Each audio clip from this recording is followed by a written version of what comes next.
the mood lighting.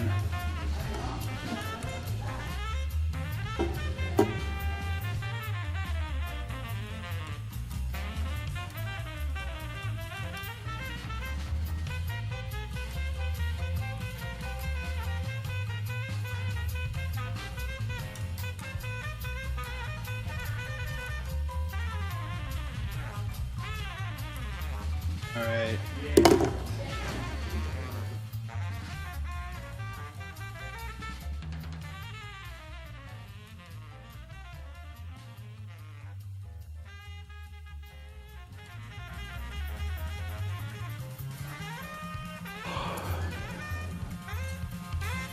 All right, can we close that door back there, please? Thank you.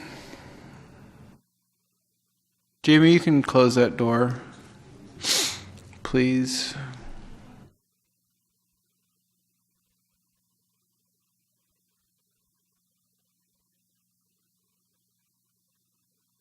Hey, good afternoon, everyone. Sorry for a little bit of the delayed start. We are previous meeting went a little long. Hey, how about that? Now I have an agenda too. So as usual, we're going to kind of run through a couple items and then we can do some Q&A. Hopefully you won't have incredibly detailed questions about the new regs that just came out. I don't think mastered every part of it.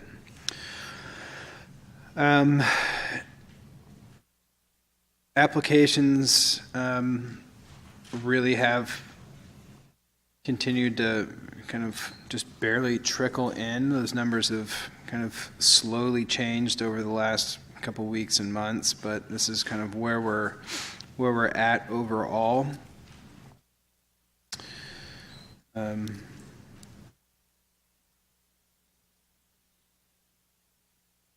Update on state regs. I would actually think for that. So the biggest piece, couple big pieces in there are really the increase of product that delivery drivers could carry at unfortunately or fortunately doesn't apply in Sacramento, which is our limit is still $3,000. There is not a conversation has not yet begun of whether to raise that. And personally, I'd like to really understand why that number needs to be higher than $3,000. So if folks are out there in the delivery industry and you think it should be adjusted, feel free to send some data or information my way as to why that limit needs to be increased. That would require a council change in approval. The other change is dynamic delivery is now permitted, as well as or it will be the removal of the local prohibition or ban of delivery. This is probably a little bit of a double-edged sword for a lot of local governments. Personally, I think it was pretty untenable position for folks that do allow it to make sure that we're in the business of checking specific addresses, just potentially created a little bit of enforcement nightmare. Exit packaging, I think this is for retailers. This is probably one of the biggest ones. So the child-resistant exit bags are back, if you haven't heard. Yeah.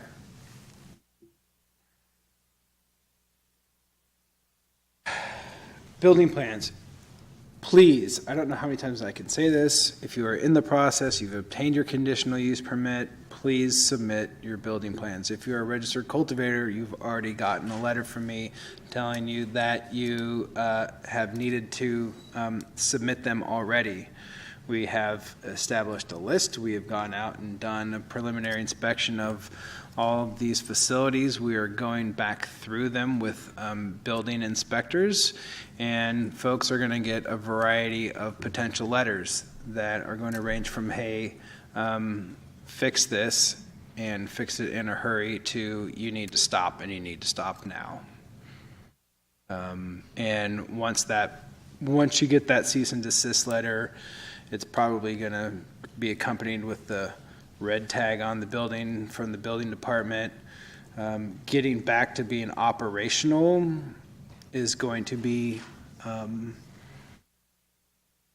you're going to have to dot every I and cross every T and have building plans approved and have a lot of building inspectors in your facility approving all of the work along the way and get a certificate of occupancy from the building department before you're allowed to restart operations. And if you are a registered cultivator or a manufacturer that is currently operating, please get your building plans in and get with your contractor and your design team like last week. Because if you don't, you're not leaving me much choice. You're just going to have to shut down and stop.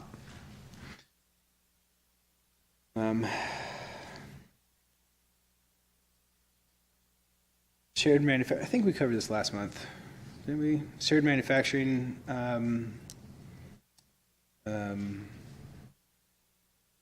The applications on the website, what we're going to be looking for is a number of things, including kind of that master tenant agreement. We essentially want to understand, if you're a shared manufacturing facility, how that facility is going to operate, what are your standing operating procedures, who's in there, what they're doing it, and when they're doing it.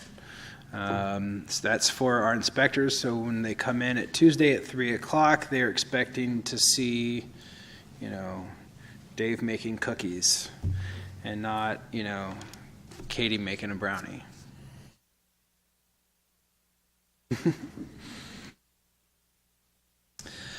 Distribution. If anyone is interested or looking to do distribution, there are likely to be some additional requirements in excess of what the state has. The state says you need a panic button, you need a secondary containment unit, and we are likely to tell you that is great, but you're also going to need some cameras on the inside of that vehicle on the driver, and you're also going to need one on the rear or whatever entry point for loading and unloading.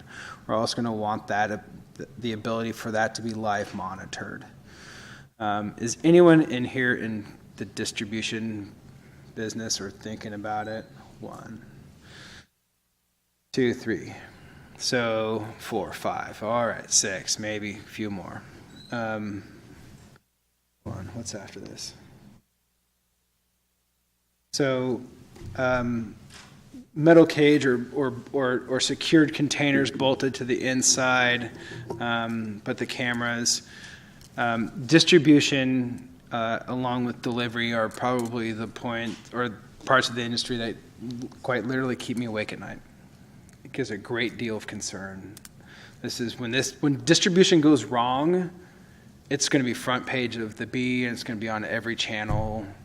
This is the double homicide, right? If you haven't heard any of the horror stories, this is, distribution truck driving down the street, car pulls up in front of them, one behind them, one on each side, and some very nice gentlemen with fully automatic weapons relieve you of all of your product and hopefully not your life. I've heard that story twice from 2 different people from different parts of the state, and then they weren't talking about the same incident. You're carrying a lot of value. Anytime you consolidate a lot of value, you're going to become a target. I'm not doing questions right now.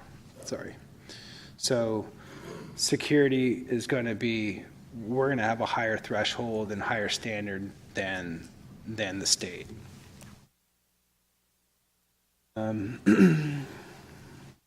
Delivery requirements. I don't think any of this stuff is, I don't think any of this is new. If you do not own the vehicle, we're going to need some sort of proof that you have consent from the owner to use that vehicle. I think that's probably the biggest one. And we're going to need all of your list of delivery drivers needs to be very current all of the time. We have an upcoming meeting on August 9th. We're doing a city council workshop. It's going to begin, I think, at 3 o'clock in the afternoon. Going to really be an attempt at a high level but comprehensive overview of the cannabis industry, beginning with a little bit of history, status of how the industry kind of functions and works, an update of kind of where we're at, and a look into the future as to where we're going. I don't know if we'll have time to get into real heavy policy debates around future topics such as on-site consumption or more special events in the future. But at the conclusion of that, we're also going to be hearing the core equity program as well as distribution. That's at 3 o'clock. Some other upcoming meetings. A few days later, Lawn Ledge is going to be talking about a moratorium on delivery in the southeastern part of the city. I don't have much information beyond that to share, other than I think that they'll be considering a cap of some sorts. I don't have a crystal ball as to what exactly the committee may recommend to the council for adoption. They are potentially, going to be looking at allowing a number of delivery companies within that particular geography of the city. A little bit later in the month, is microbusiness coming that quick? Maybe, hopefully. And then the long-awaited microbusiness a little bit later on in the month. So the other thing, I know.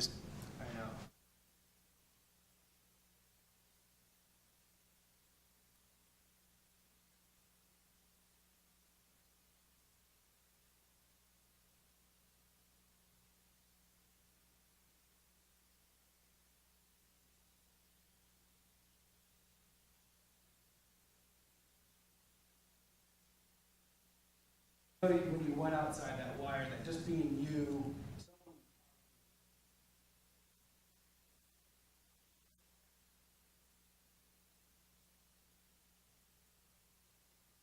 felt as if your target lived in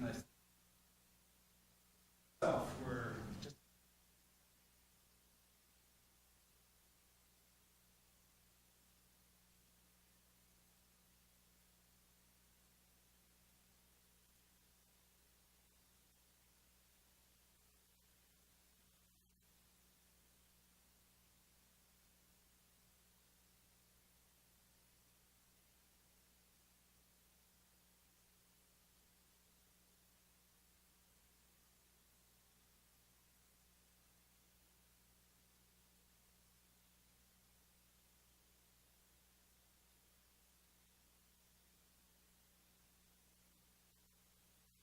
All of your employees shouldn't know everything.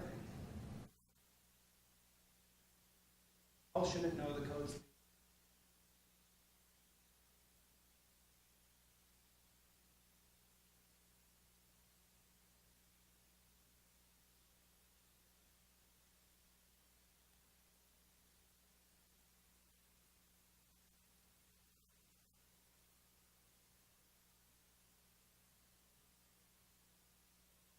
Wednesday morning, that's when the cash leaves the office.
Time out.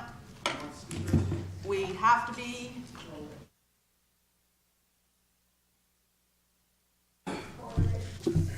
Seven. That's an answer to everything. Okay. So you've just got the Law and Ledge Committee's meetings coming up here in the future. Agendas will be available when beforehand, and will there be handouts available beforehand for the public to pick up or download? Yeah, it's all going to be published online. I don't know about the workshop because that one was last minute. It was supposed to be in September, and then they told me I was going to be August 8th, which I had to adjust, everything that we were working on. But the rest of the agendas were published 10 days before, the Thursday before. I'm just curious because they are workshops. Is there going to be handouts available beforehand, posted online? I'll do my best to make sure it's online. I think we have an outline that's going to be shared, and then the PowerPoint that I'm really going to use to kind of facilitate the workshop for the council. We'll post that online as well. Cool. Thanks. Hello, Joe. A couple of things. You've got a workshop on the 9th about equity. Is there anything you can tell us about equity before that? And down to the micro business, lots of questions about how that's going to roll. Anything you could tell us today about how that's going to roll out, what it might look like? So the workshop is going to be kind of a global look at the cannabis kind of industry and for the council, really to, I think, help them understand it in its totality. At the conclusion of that workshop, they're going to hear two items for approval or not. One of them is the equity program, and the other one is some amendments to our distribution. Distribution is we're going to be more aligned with the state. It's going to be, if you want to do distribution, great. It's going to be based on gross receipts. We're going to create a transportation permit pending council approval. And then we're going to create one very small subcategory of self-distribution, actually meaning distribution not to be confused with the state's self-distribution, which is actually self-transportation, but allow for self-distribution for small manufacturers with gross receipts of less than $100,000 to allow them to distribute their own product. We're going to create that as the third type. The core program is essentially a establishment of a small business support center. So we're going to go out for an RFP for someone to come in, facilitate this center that will help either businesses, people that are either in the cannabis industry or that want to be in the cannabis industry, transition into that legal framework.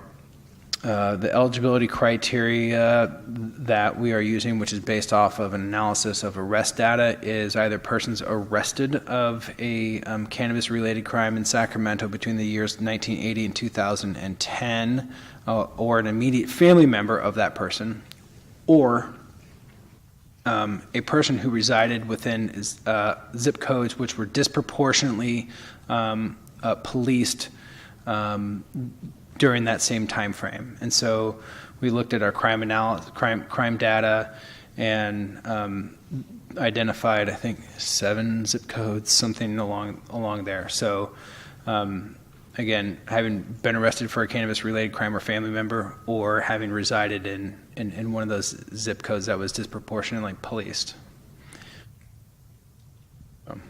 And that will hopefully be heard on the 9th. Micro businesses.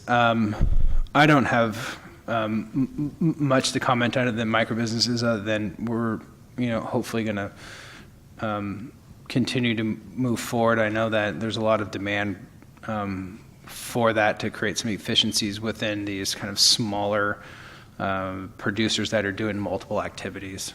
So the Law and Ledge Committee will have that first policy debate at the end of this month.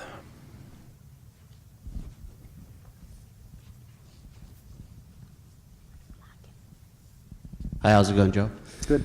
I have a kind of a multifaceted question for you. So first, just a little snapshot of where we're at. The CUP for our building was approved. Building permits were submitted.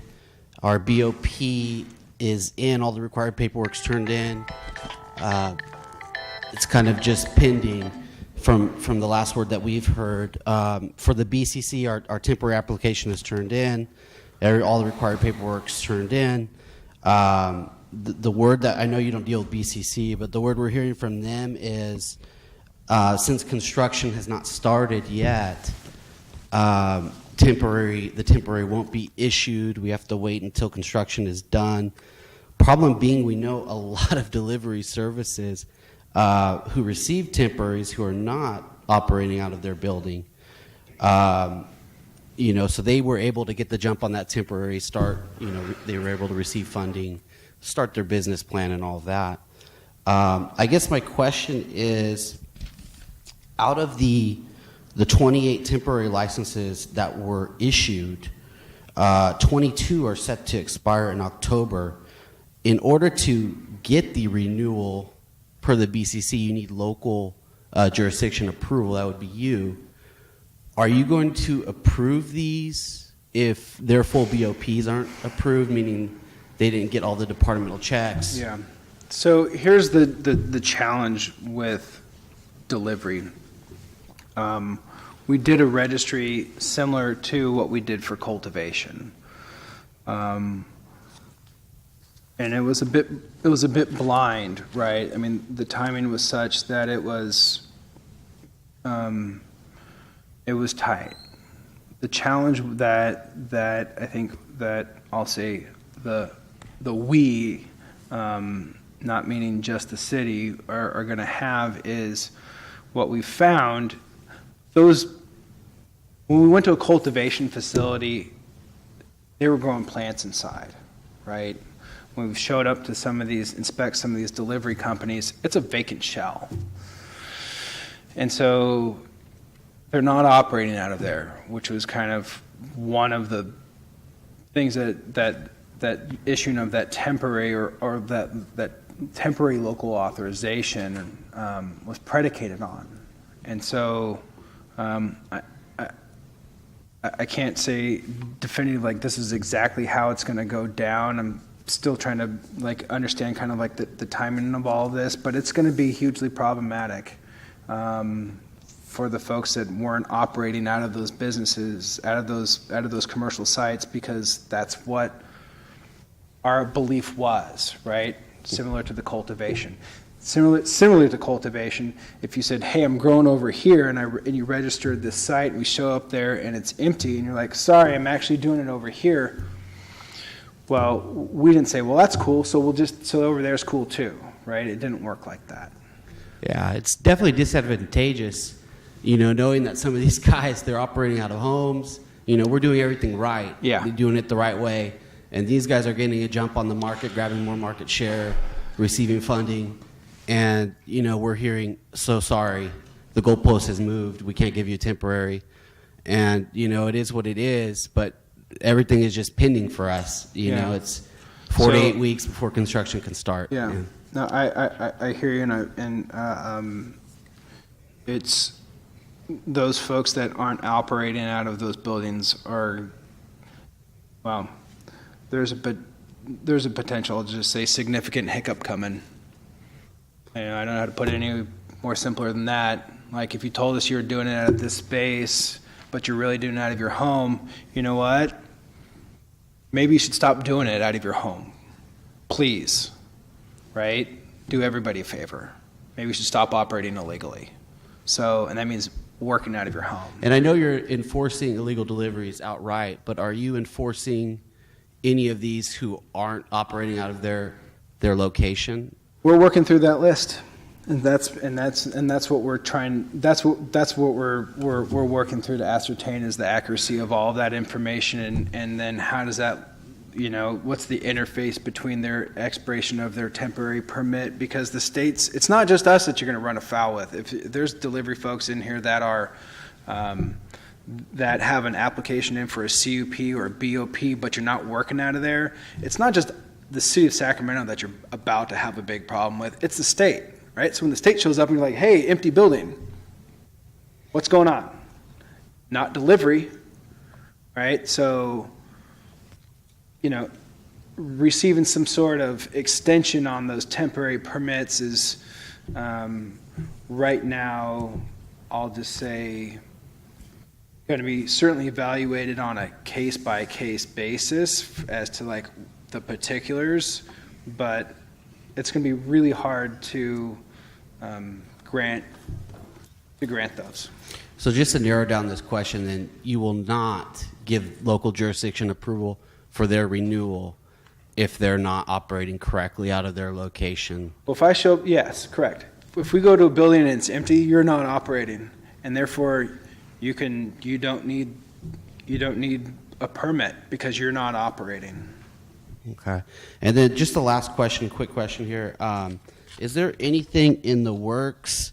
I know you're talking about self-distro for manufacturers under 500K. Is there anything in the works for distro for delivery without a distro CUP?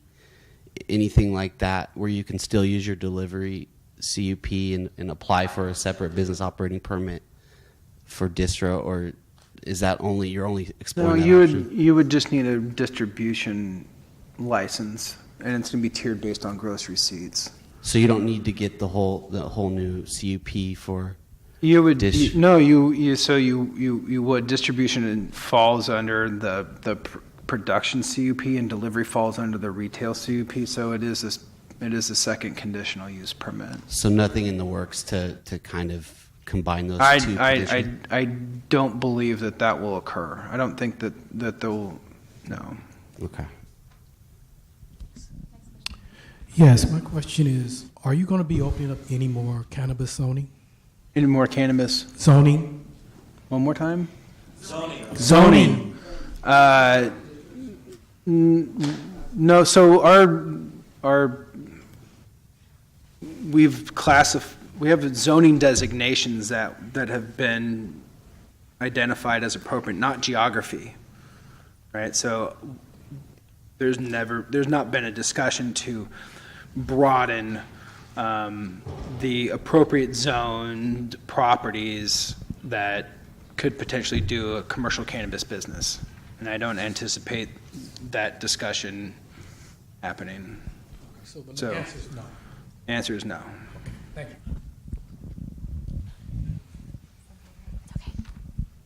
Hi. Real quickly, as far as policy with the undue concentration that came forward for the cap in the Power and Alliance area, the second piece of that policy was to create a potential definition for undue concentration throughout the entire city for other neighborhoods. Is there a time horizon when that will come back with a draft proposal by the zoning administrator, or is that currently on hold? I wouldn't say that it's on hold. I don't have a timeline to give on that. It's a complicated policy to draft, and as soon as we have kind of an update, we will certainly provide that. Thank you. Anybody else have any questions? Please raise your hands if you guys have questions, and we'll come by with the mic. Hi, can you go back to the first part of the slides and where the BOPs that were approved? And then off of that, I was just wondering, has the registry closed for anybody that wants to register as an operating business? Or how do we register as an operating business? Yeah, that proverbial ship has sailed. Yeah, I mean, it was kind of a short window of time when we were, for cultivators, when we were trying to understand kind of the market size and similarly to delivery. But as you just heard me say, it's the folks that kind of registered as operating weren't, I'll say, really, operating within the framework that they needed to be, and so there's going to be some bumps in the road on coming up on that one. Hey, Joe. Tagging on what was said about caps in the entire city of Sacramento, when they approved District 6, they said they were going to send it back to Law and Ledge, but nothing shows up about that. Have, in your talks with the city council members, is there potentially, by the end of the year, just a cap on everything and then work on the permits and everything else going forward to kind of get everybody going instead of CUPs start concentrating more on BOPs and actual operations and how everything works together? Because since there's maybe 3 in the last 2 months, is there really a point to keep discussing that? So it's, I think, a little bit more complicated than that, and certainly, I think, a lot more dynamic than that. The caps that we have in the power area are what we are. There's another proposal to limit the amount of delivery taking place within that geography. As far as any other caps go, that notion hasn't been that hasn't come up. I think we'll eventually get to the undue concentration that we'll look at citywide. As to why there aren't more operating permits issued, so and this is where it gets a little bit more complicated. It's not as simple as like just issuing a permit. So everyone who's a registered cultivator, the permit that you get from our office is going to really be the last thing that you get. It's going to be the last piece of paper. It's going to be after you get your building permit. It's going to be after the building inspector walks in and says, all good. That's going to be the approval that you're going to get is going to be the last one, right? So that's the people that are operating. If you're not operating, we do have, a lot of work to do, but in terms of processing these applications. But if you're not operating, you're also not operating, right? You still need a building permit. You still need to do your build out, right? Like we're not the holdup, yet on a new business starting. And my commitment to everybody in the industry is like, it's not going to be that we haven't read your application as to like why you're not going to, get a permit or not. You're either going to be able to do this or not. You're either going to have a good application, it's going to get approved, or you're going to have a bad application and it's not. But so it's going to be a process in terms of like how all these businesses eventually come online and who gets what when. We've started for those that that have complete applications and have gone through that process. We have issued some non-operational business permits, but again, they're not operational, and there's still another couple of checks in there that they need to do in order to convert that into an operating permit. But it's going to be a process. It takes time to do these build outs, and it's going to take time. And for all the operating cultivators out there, about half of them have submitted their building permits, right, and are going through that process. And that's going to take some time because there's going to be corrections in there. After they get their permits, plans approved, they're still going to probably likely have corrections onto the interior that they're going to have to make. So it's not going to be a switch that we get to flip. This is really, it's complicated.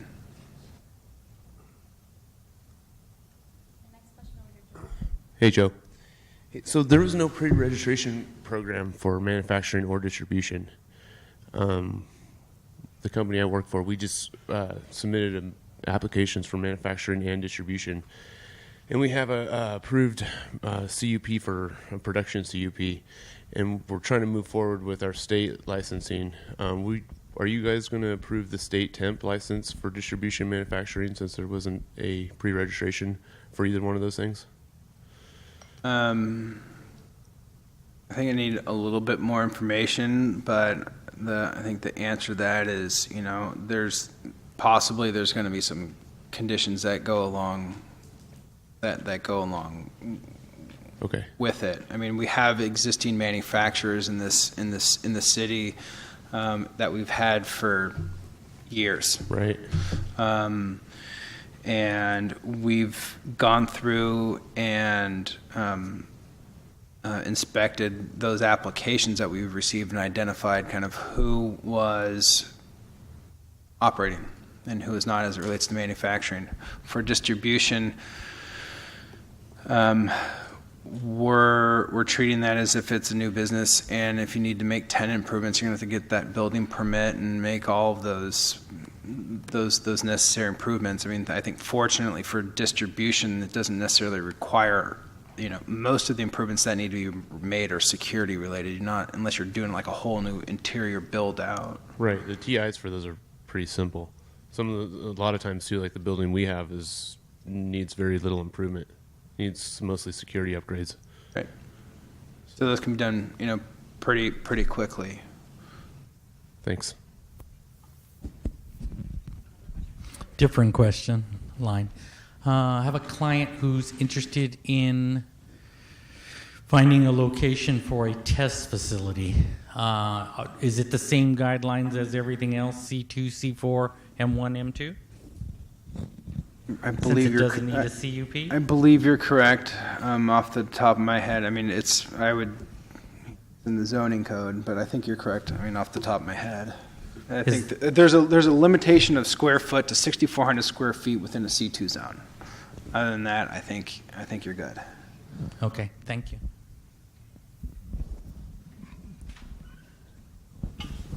Anybody else have questions?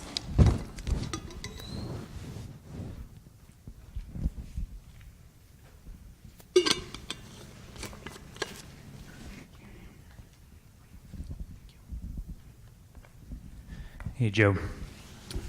So regarding the July 6th deadline of submitting the building plans for registered businesses, we've had some variable compliance from the planning department on that, as far as like CUPs that have been in limbo for several months as a result of the Power and Alliance cap. Right, so we're trying to get the memoranda of understanding to send in those building permits. For some units, it's been real easy, and we got the MOU back, no problem.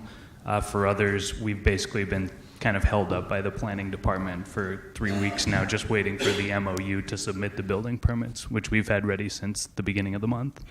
I guess I'm just curious if you know if they are now scheduling hearings for CUPs for the Power and Alliance area, and are you guys in contact with planning? They seem at times to be kind of blissfully unaware of deadlines set by the city or anything like that. Kind of, we've just had, I'll venture to say, a kind of a lackadaisical response in a lot of regards. And, we're getting ready for certain renewals of annual temporaries or temporary state licenses, and we're waiting to submit building plans, but we're just kind of waiting on the planning department. Just wondering what the communication is there, and if there are actual hearings being scheduled for those CUPs. Yeah. So I believe that they are scheduling hearings. They've been having hearings, and I believe that they're having them for projects all across the city. We are in communication with the planning department. We need to do a little bit better job of, I think, improving that communication and making sure that information trickles down to all of. Building department's a much larger department than the handful of us. This is Nick, everybody. He's new. Be nice to him. So we need to do a better job of that, and I recognize that, and I'm going to do my best to improve that. As far as your ability to submit building plans, so you're a registered cultivator and you haven't had your CUP hearing yet? Correct. So, I think this is kind of on, and the building department won't allow you to submit your building plans because you don't have a conditional use permit correct?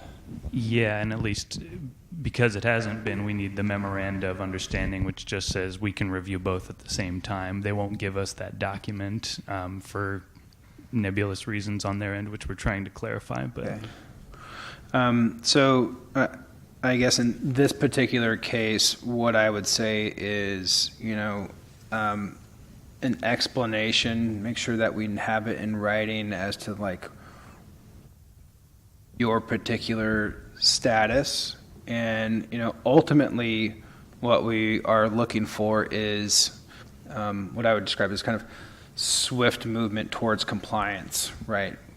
And so if you're trying to comply and you're trying to submit your building permit, we're not going to punish you because we won't let you submit your building permit.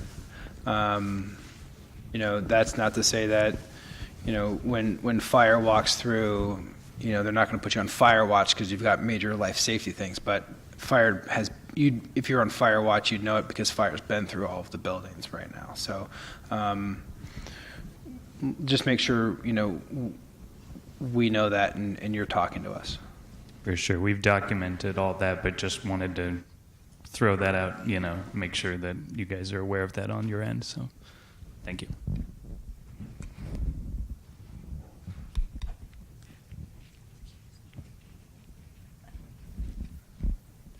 Hey, good afternoon, Joe. Just to follow up on his point for the District 6, do we know how close they are to the cap now as far as the 114 approvals? How many square feet of cultivation and distribution has been approved? 1.4. So how much has been approved so far within the CUP? 1.4? Yeah, 1.4. Is that just for cultivation or both? That's the total square footage that applies to the cap.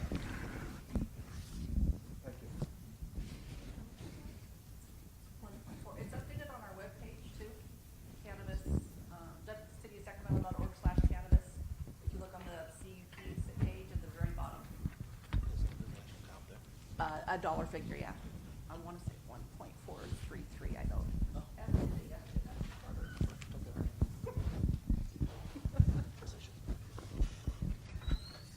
Okay, anybody else have any questions? /cannabis. Sweet. All right, going once, going twice. Thank you, everyone.